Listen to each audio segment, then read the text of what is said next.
Halo Sobat Positif Podcast, obrolan yang benar. Bersama saya Imam Kholik. Kali ini kita kedatangan tamu yang cukup istimewa, yaitu Bapak Letnan Jenderal Purnawirawan Yopi Ones, atau nama lengkapnya Yopi Onesimus Wayangkau. Beliau adalah bakal calon Gubernur Provinsi Papua Barat Daya. Ini mungkin terkait kesiapan Pak Yopi untuk maju sebagai bakal calon Gubernur Papua Barat Daya. Sejauh mana kesiapannya ini, Pak? Mungkin dari kendaraan perahu? Iya, baik. Jadi kesiapan untuk maju sebagai bakal calon ini, sementara ini kita kan upayakan untuk kendaraan politik. Komunikasi politik dengan beberapa partai di daerah maupun di pusat sudah kita lakukan. Dan ini menunggu keputusan dari partai yang kita sudah komunikasi untuk memberikan kepercayaan kepada kita. Jadi saya pikir ini tinggal tunggu waktu suratnya saja. Yang jelas pasti itu ya? Yang jelas sudah pasti. Nah ini masyarakat Papua Barat Daya harus tahu ini bahwa Bapak Yopi ini sudah dipastikan akan maju. Iya. Iya, hanya masalah timing soal tunggu waktu. Tunggu waktu aja. Iya. Mungkin bisa diceritakan sedikit nih Pak Yopi. Alasan kenapa sih harus maju sebagai Gubernur Papua Barat Daya, bukan di Papua lain gitu? Papua lain. Iya, baik. Pertama begini, maju sebagai Gubernur Kepala Daerah ya. Saya jadi Pangdam di sana cukup lama. Dan saya melihat bagaimana proses pembangunan di Papua ini. Papua secara keseluruhan.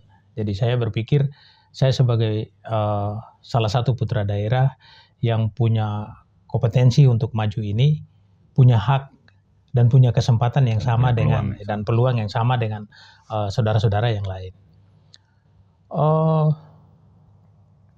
Melihat ini, saya lihat selama jadi Pangdam itu banyak hal yang bisa kita lakukan sebagai pemimpin. Karena Papua ini banyak problem. Banyak masalah yang ya dalam tanda kutip ini membuat kita bagaimana menguras pikiran untuk menyelesaikan persoalan ini. Terutama persoalan di dalam masyarakat. Itu banyak tuntutan. Nah ini kembali kepada pemimpin. Sehingga saya merasa apa yang saya miliki ini bisa saya berikan kepada masyarakat untuk masa depan generasi kita di Papua terutama. Artinya selama menjabat sebagai Pangdam di Papua Barat, Kasuari, Pak Yopi ada memiliki catatan-catatan bagaimana sebenarnya ada banyak masalah di daerah gitu Pak? Iya, jadi banyak. Itu yang membuat Bapak terpanggil? Iya. Dan saya lihat ini kita yang putra daerah ini tidak banyak yang punya kemampuan untuk menyelesaikan persoalan ini. Dan ini harus serius dan bagaimana kita menerapkan itu. Karena itu butuh ketekunan dan kejelasan atau disiplin untuk menyelesaikan itu. Tidak bisa untuk ngomong-ngomong biasa, tidak action gitu, tidak bisa. Harus berjuang untuk menyelesaikan itu. Karena masalah ini bukan baru. Karena masalah ini lama berkembang, mulai dari tahun 62 sampai sekarang ini jadi masalah yang rumit gitu. Sehingga ini perlu pemimpin yang punya keberanian untuk mengambil langkah, bukan hanya mengambil langkah, tapi berani juga bertanggung jawab atas apa yang dilakukan. Artinya Pak Yopi masuk ke Papua Barat Daya ini untuk membantu negara, iya, menyelesaikan masalah yang tidak kunjung selesai. Betul. Jadi selama berdinas saya merasa begini, ini menurut pendapat saya. Pimpinan daerah terutama gubernur ini wakil negara yang ada di daerah. Benar. Atau wakil pemerintah yang ada di daerah. Benar. Nah ini bagaimana menerapkannya. Karena kita wakil dari pemerintah pusat, kita harus dapat melakukan kebijakan pemerintah itu sesuai dengan kondisi wilayah kita yang benar. Bukan hanya di daerah, tapi juga kita kasih masukan kepada pemerintah pusat hal-hal real yang ada di lapangan yang perlu ditindaklanjuti. Yang tidak bisa diselesaikan di bawah, diangkat ke atas. Dan ini harus jujur. pemimpin harus jujur. Kalau kita tidak jujur dengan soal-soal ini, saya pikir akan sulit untuk menyelesaikan masalah di sana.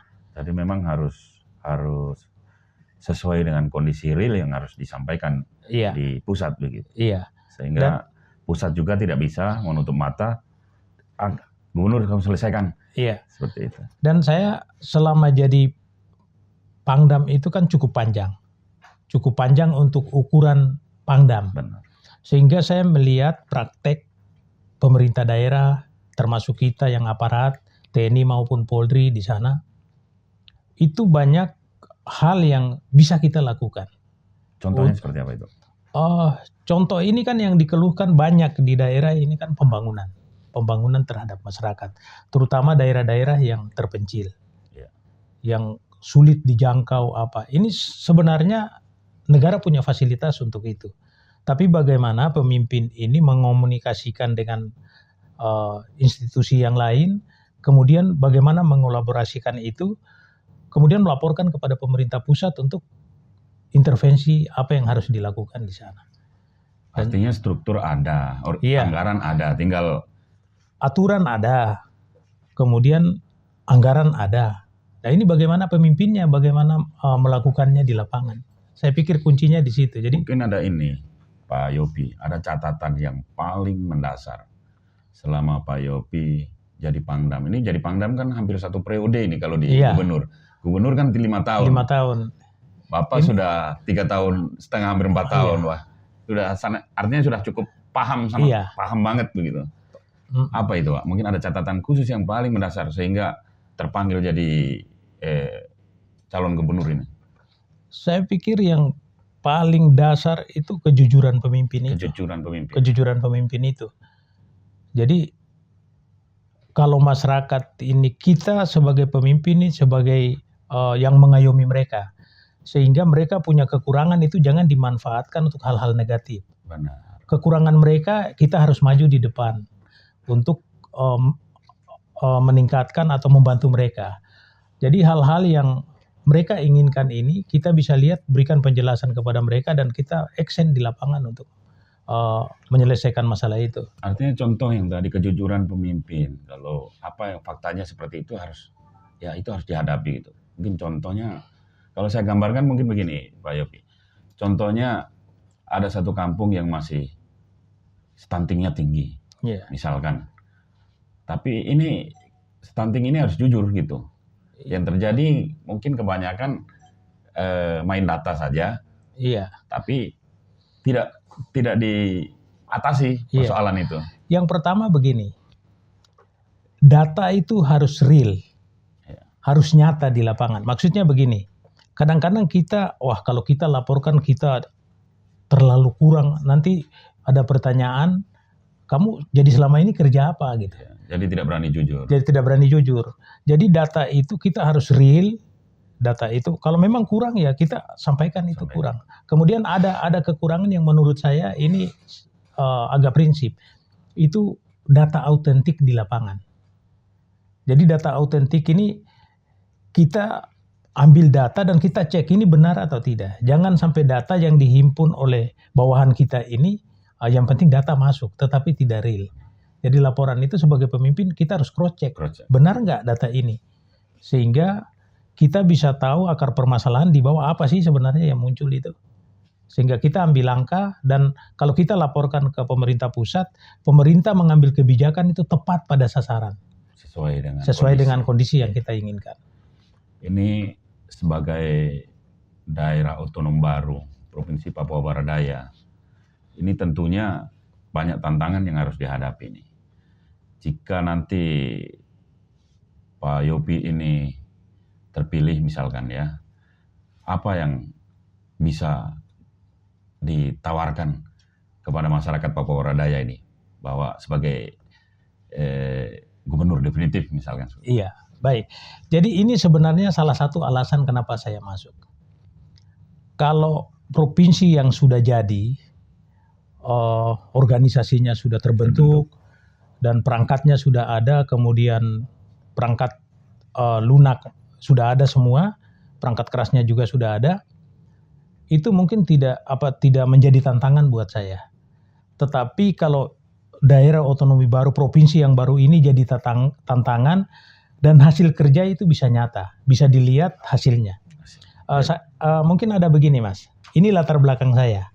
Latar belakang saya sebagai prajurit TNI sampai pensiun, saya mungkin punya spesifikasi. Saya biasa spesialis itu. Biasa ditugaskan pertama di daerah operasi, artinya daerah yang tidak nyaman. Yang kedua daerah baru, daerah yang baru dibuka. Karena ini dua jabatan yang saya dikasih kepercayaan oleh pimpinan TNI Angkatan Darat pada saat itu membuka daerah baru dari nol, mulai dari membangun sampai menata dari perangkat lunak sampai perangkat keras. Contohnya seperti apa itu, Mas? Contohnya saya jadi komandan brigade 24 di Kalimantan Utara. Itu mulai dari bangun markasnya, sampai mengisi personilnya, sampai kelengkapan administrasinya. Saya dikasih tanggung jawab itu. Dan itu dari nol ya? Dari nol. Dan sekarang brigade itu sudah berjalan, sudah bisa operasi. Jadi Bapak yang membentuk, ya, merancang, membentuk, mengisi. Luar biasa. Kemudian yang kedua, saya jadi Pangdam 18 Kasuari. Ini sama. Iya. Mulai dari membentuk, mengisi, sampai Kodam sekarang sudah bisa operasi. Sampai eksis. Dan itu hanya dalam waktu, khusus Kodam itu hanya dalam waktu 3 tahun, Kodam ini sudah bisa beroperasi seperti kodam-kodam lain yang sudah terbentuk mulai negara merdeka. Nah itu makanya Pak Yopi masuk ke Papua Barat Daya ini. Iya. Karena DOB baru ya. DOB baru, dan ada begini Mas. Di Papua Barat Daya ini saya kan jadi Pangdam di sana, sehingga saya sudah tahu kondisi wilayah, kondisi masyarakat, dan keluhan-keluhan yang muncul selama ini di sana, saya udah tahu. Sehingga kalau dikasih kepercayaan untuk maju atau jadi gubernur, saya tidak butuh waktu untuk mempelajarinya terlalu lama. Sudah tidak perlu baca-baca lagi. Tidak perlu baca-baca, begitu duduk langsung start. Nah itu, kemudian yang berikutnya, DOB ini harus dasarnya kuat. Artinya begini, ini daerah otonomi baru, sama dengan kita mau bangun rumah. Fondasinya harus benar. Harus benar. Bukan hanya bangun fondasi saja, tapi fondasinya harus dibangun dengan benar. Supaya bangunan yang akan dibangun ke depan ini, rumah Provinsi Papua Barat Daya ini, 100 tahun ke depan, ini bisa baik. Saya merasa bahwa kalau ini dibangun asal-asalan atau dibangun dengan cara yang tidak benar, maka jangan kita mengharapkan daerah ini bisa maju. Mungkin tujuan membangun daerah otonomi baru untuk mensejahterakan masyarakat ini mungkin akan jauh. Artinya, dari tujuan. Iya. Kalau itu rumah baru, terus dibangun dengan benar, penghuninya pun akan nyaman. Penghuninya nyaman. Nyaman, sejahtera. Iya. Seperti itu. Iya. Baik. Ini sudah tadi, kesiapan maju sudah pasti. Sekarang kalau boleh tahu nih mungkin bocoran. Iya. Siapa kira-kira yang bisa mendampingi Bapak nantinya? Atau ada wakilnya Pak? Wakil. Iya, ini ada saudara-saudara di sana, ada berapa? Ada banyak saya pikir. Ada banyak, dan ini saya memastikan dulu kendaraan, kemudian sekarang saya masih pelajari ini saudara yang beberapa orang ini, mana yang terbaik cocok dengan saya. Yang cocok, karena mungkin baik, tapi kalau tidak cocok kan benar. Tidak bisa ini. Jadi baik dan cocok. Itulah namanya jodoh. Ya, itu kira-kira. Mungkin bisa diceritakan sedikit nih Pak Yopi. Konsep apa sih yang akan Bapak terapkan di Papua Barat Daya sebagai provinsi baru? Iya. Jika terpilih. Ya. Kita lihat kondisi di sana. Saya pikir ini masalah nasional. Jadi kita sudah lihat kondisi Papua Barat Daya, khususnya daerah Sorong Raya di beberapa kabupaten seperti Kabupaten Maibrat. Ini sering muncul masalah keamanan. Padahal, saya potong sedikit Pak. Padahal dulu itu Sorong ini dikenal sangat aman. Iya. Tapi ini kenapa belakangan ini tiba-tiba sering terjadi gangguan keamanan ini? Artinya dari sisi kacamata militer, Bapak kan sudah paham sekali itu, Pak. Pokok krusialnya apa sih gitu? Iya, keamanan itu kan harus dikelola. Harus dikelola. Jadi pemimpin yang bertanggung jawab ini mengelola bagaimana untuk daerah ini aman. Banyak faktor. Mungkin kalau dijelaskan ini sekolah terlalu panjang. Tetapi ini harus dikelola. Dan tanggung jawab utama itu ada di pemimpin. Pemimpin. Saya pikir di daerah Papua Barat Daya, institusi yang punya tugas pokok untuk masalah keamanan ini sudah banyak. Dan mereka punya kemampuan. Tinggal bagaimana kepala pemerintah daerah ini mengelola ini.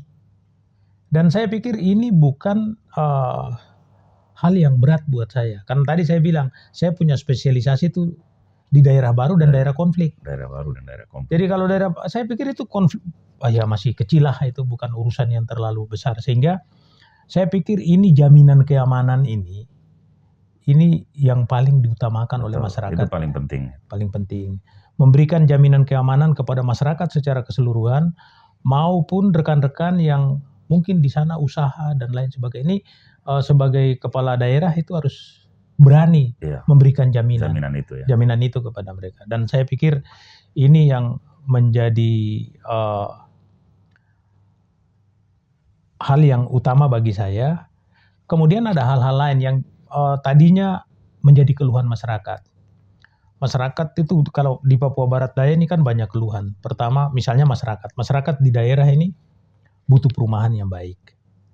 Nah ini saya pikir ini peluang daerah itu besar untuk melakukan itu. Karena saya selama jadi Pangdam, saya pernah kerjasama dengan pemerintah provinsi untuk membangun perumahan rakyat di daerah Kokoda.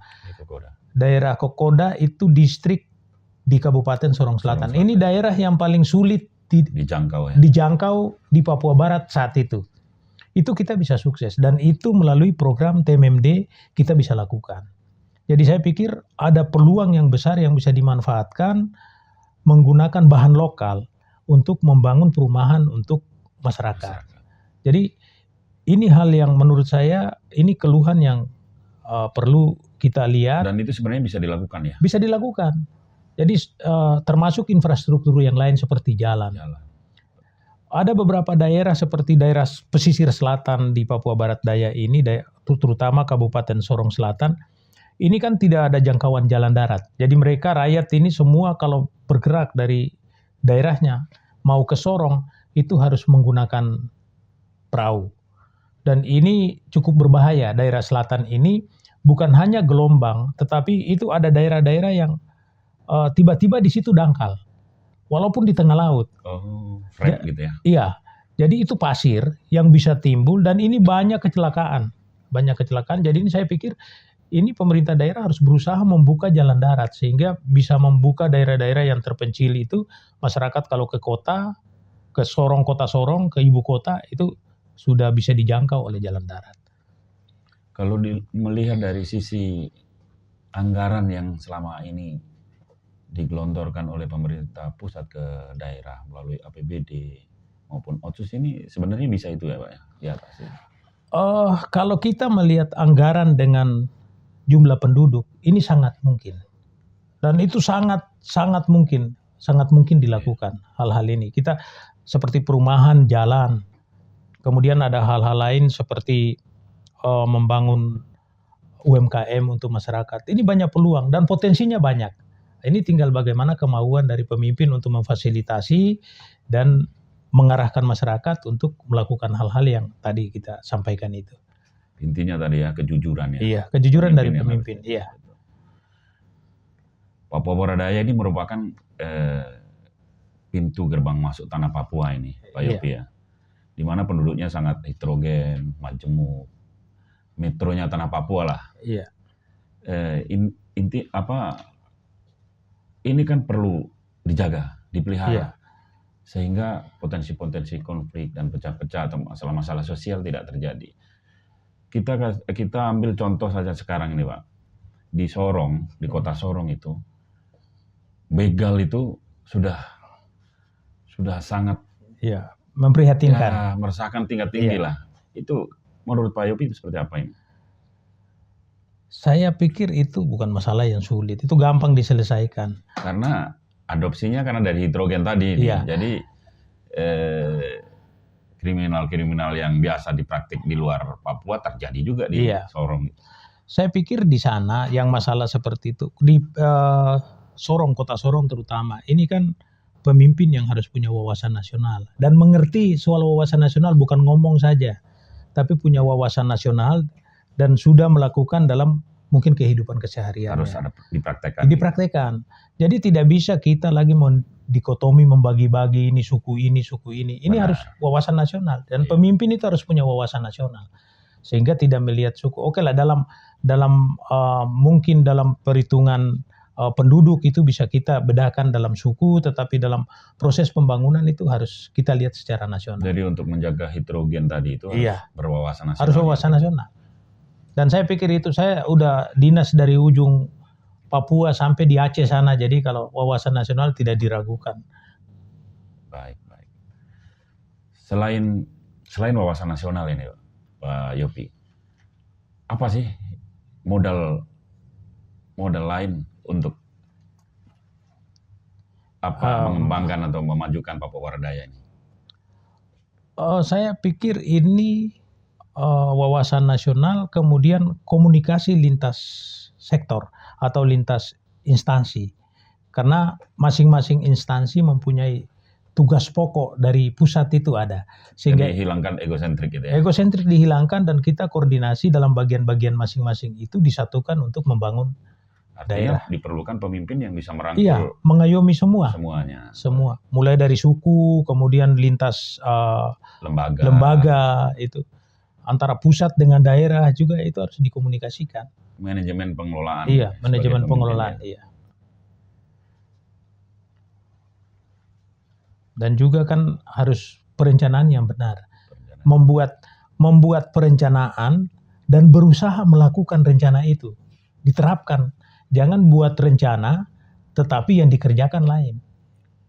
Latihan lain, main lain. Main lain. Nah itu kalau kita di Papua kan begitu. Ini latihannya lain, mainnya lain. Jadi kalau saya melihat bahwa di sana saya pikir mekanisme dalam pemerintahan ini sudah ada. Dan itu sudah dikerjakan tiap tahun. Misalnya kalau kita lihat setiap tahun pemerintah, karena di TNI juga waktu itu kita juga kan melakukan itu. Mulai musrengbang itu, mulai dari tingkat kampung atau tingkat desa itu sampai di pusat, kemudian sudah diketok palu, program yang disetujui itu turun dan kita kerjakan.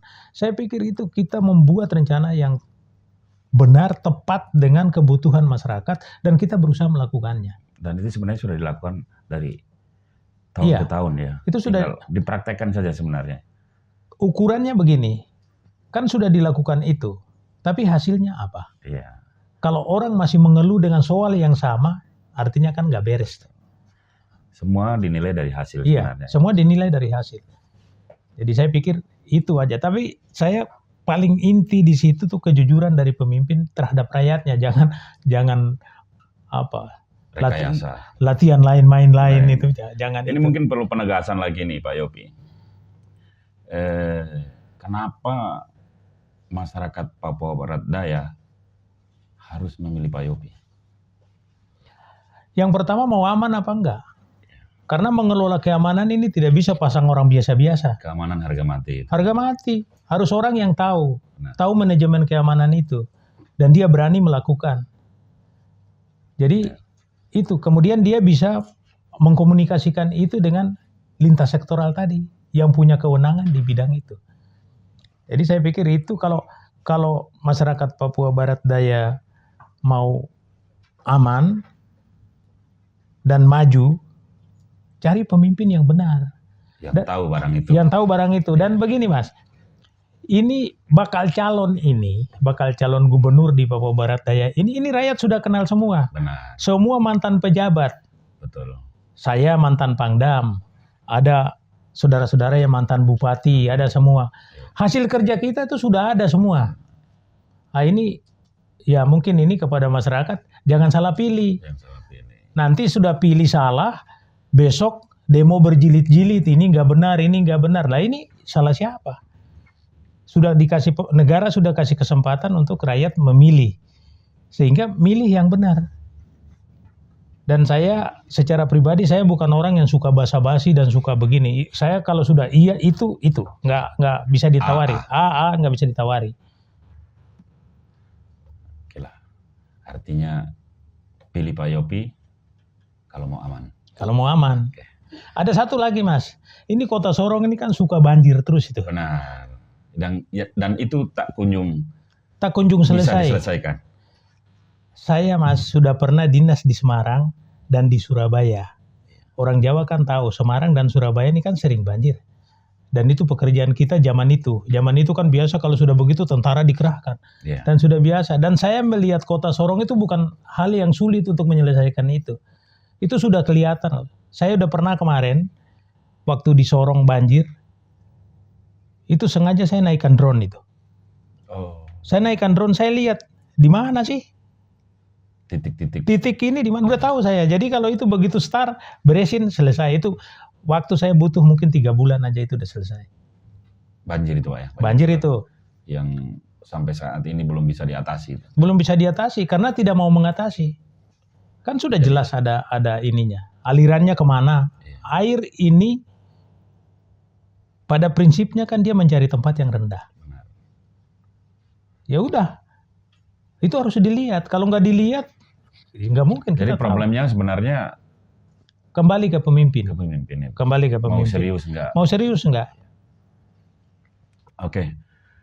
Ini ringan saja Pak Yopi. Mungkin ada tokoh Pak Yopi yang idolakan selama ini, ada nggak?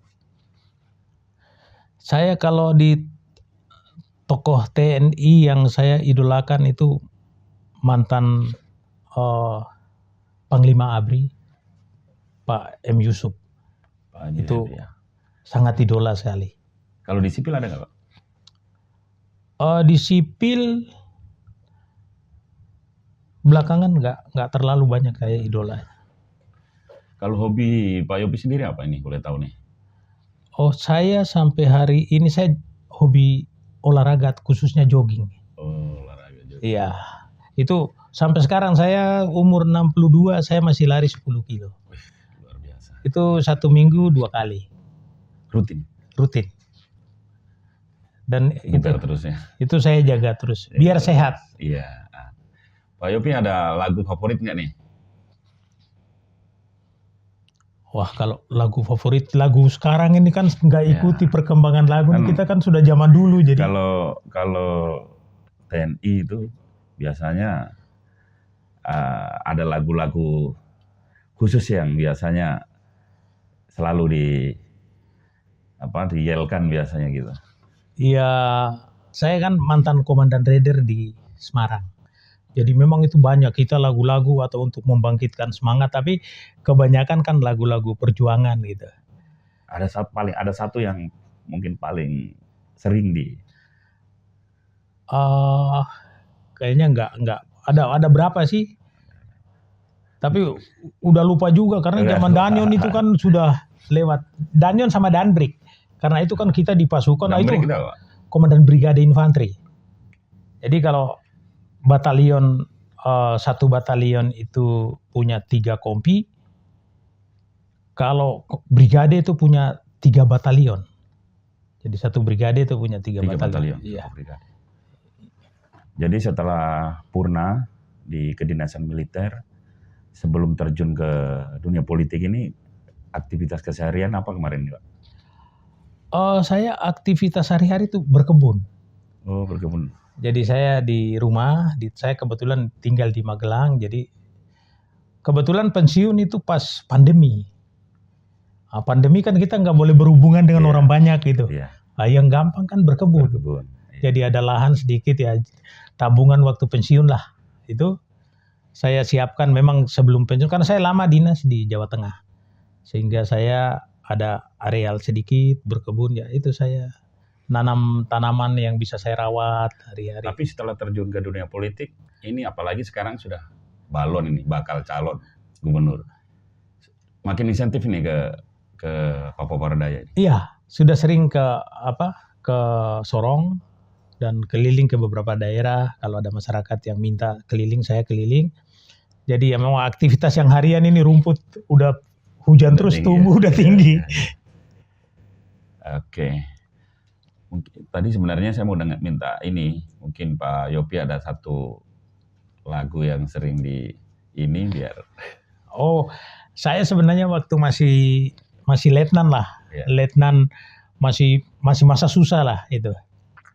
Itu saya senang lagunya ini, Good Bless. Itu suka protes untuk komandan. Jadi waktu itu saya di batalion kan ada band-band itu. Ya biasa anak muda ya suka ngeband juga gitu. Ini refnya dikit. Jadi itu lagunya Good Bless itu. Apa namanya? Jadi waktu ini nih cerita sedikit ini. Iya. Lagu ini kan kalau nggak salah muncul itu tahun 90, 91, 92. Ya. Iya, 90-an ini. Jadi waktu itu komandan kompi kita sering dinas kan, kita yang adik-adik yang masih junior jadi komandan peleton, komandan kompi sering diakali sama komandan batalion itu. Ya. Kadang-kadang jatah kita dikurangi apa. Jadi saya suka kalau main band itu ada komandan, saya suka nyanyi lagu itu. Itu menanti kejujuran. Coba bisa dilantunkan Pak Yopi? Kalau refnya tuh menanti kejujuran, harapan kepastian, hanya itu yang sanggup aku lakukan. Refnya Luar kira-kira biasa. begitu. Makanya tadi Pak Yopi di awal tadi pemimpin yang jujur, rupanya lagunya juga kejujuran. Iya. Pas sekali. Oke. Baik. Pak Yopi terima kasih obrolan bersama Positif Podcast. Semoga apa yang Pak Yopi cita-citakan di Provinsi Papua Barat Daya ini bisa terwujud dan terlaksana. Iya. Mungkin terakhir Pak Yopi ada pesan khusus buat masyarakat di Papua Barat Daya untuk proses pemilihan ke depan ini, Gubernur. Iya. Pesan saya dan harapan saya untuk masyarakat Papua Barat Daya, ini daerah kita sudah jadi daerah otonomi baru. Tujuan pembentukan daerah otonomi baru ini untuk mempercepat pembangunan dan mempercepat kemajuan masyarakat di Papua Barat Daya untuk menuju kepada kesejahteraan rakyat. Sehingga dalam kesempatan pemilihan kepala daerah, jangan salah pilih. Pilih pemimpin yang menurut masyarakat ini bisa membawa kita keluar dari banyak problem yang sekarang terjadi. Di antara calon pemimpin yang ada ini, kita semua sudah pernah berdinas di sana dan masyarakat sudah tahu. Jadi pilihlah yang terbaik, supaya daerah kita ini bisa maju ke depan untuk generasi kita berikutnya. Terima kasih. Baik, luar biasa. Terima kasih Pak Yopi. Ya. Baiklah Sobat Positif Podcast, demikianlah bincang-bincang kita dengan Bapak Yopi Ones. Saya Imam Mukholik, pamit undur diri. Sampai jumpa di video-video Positif Podcast yang berikutnya. Positif Podcast, obrolan yang benar.